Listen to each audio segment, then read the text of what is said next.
Hi guys, this is Lex here coming at you with another video about how 98% of African Americans are in fact native Indians and are owed millions. So I want to find some more facts. I want to elaborate more on this. I'm trying to get in this video quickly because I don't have a lot of time. As you can see, I am at work. I should turn this copy machine off because it is making mad noise. Hold on.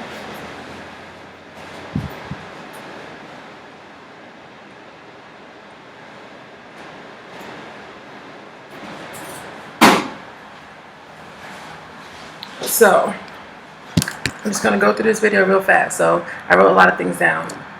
So, tens of millions of black Americans, or rather Indians, who disappeared after 1492 did not all die in a Holocaust inflicted within America. Hundreds of thousands were shipped to Europe and Africa as Indian slaves.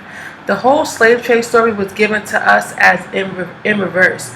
A mass colony of Africans were not shipped from Africa to America. The truth is that black Indians were shipped from America to Europe. They were then shipped from Spain to Africa as a commodity for African resources. These black Indians, now mistaken as African Americans, were shipped back to America and classified as African slaves. This part of our history is what the school system fails to mention in history programs.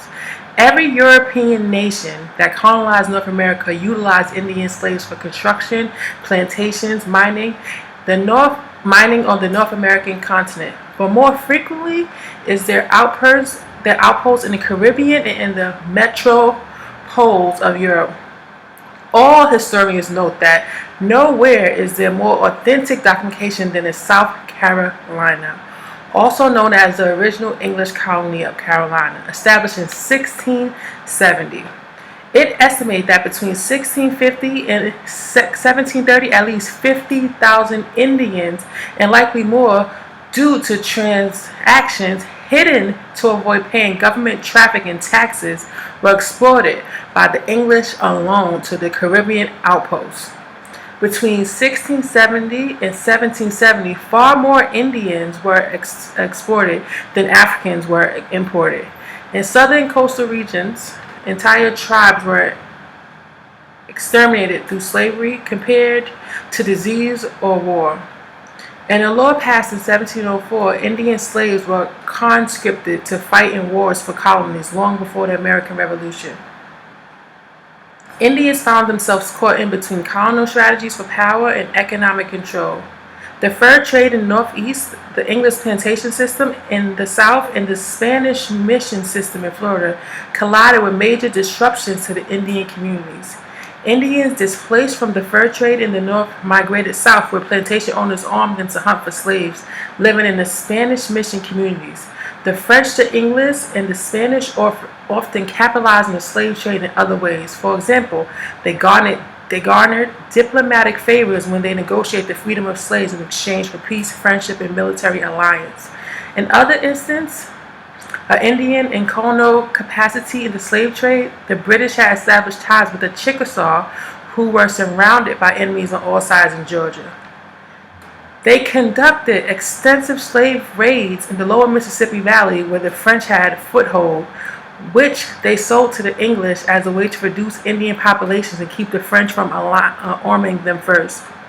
Ironically, the English also saw it as a more effective way to civilize them compared to efforts of the French missionaries. The Indian slave trade covered an area from as far as west and south as New Mexico, the Spanish territories northward to the Great Lakes.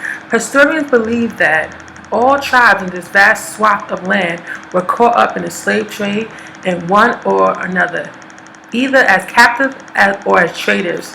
Slavery was a part of a larger strategy to depopulate the land to make way for European settlers. As early as 1636, after the Pequot War, in which 300 Pequots, if I'm pronouncing that wrong, were massacred, those who remained were sold into slavery and sent to Bermuda. A major slave import included Boston, Salem, Mobile, and New Orleans. From those ports, Indians were shipped to Barbados by the English, I can't even say, Martinique and Guadeloupe by the French and the Allies, and Antilles, I can't say these words, Antilles by the Dutch.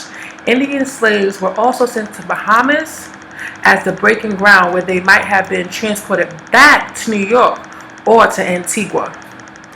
The historical records indicate a perception that Indians did not make good slaves.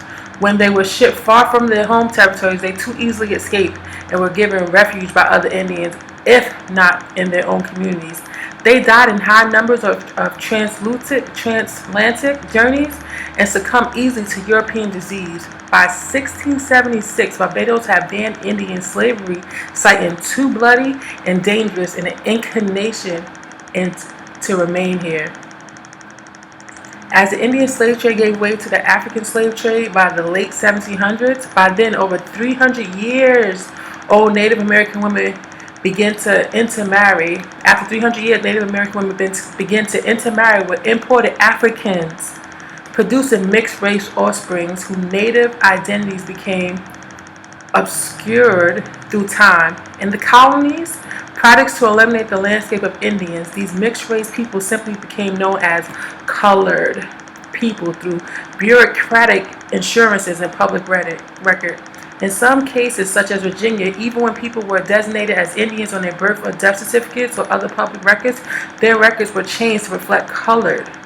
Census takers determine a person's race by their looks, often recording mixed-race people or Indians as simply black, not Indian. The result is that today there's a population of people of Native American heritage and identity, particularly in the Northeast, who are not recognized by society as large, sharing similar circumstances with freedmen of the Cherokee and other 5 civilized tribes, as documented on the Dawes Roll card by the United States Dawes Roll Administration. Native American Indian tribes have been awarded nearly $1 billion in historic settlements in early September 2005. I got cut off, so I don't know why. Native American Indian tribes have been awarded nearly $1 billion in historical settlements in early September 2015. 645 Native American tribes won settlements against the U.S. Department of Justice, totaling in the amount of $940 million. The United States government was very fearful that more Native Indians, also known as colored Negroes, black, or blank, meaning no race mentioned in the birth certificate, will discover their true history and bloodline heritage, and that they will be forced to grant them all reparations and land. So the U.S. silently declared a deadline of December 31st, 2014 for those people to make land claims and identity claims.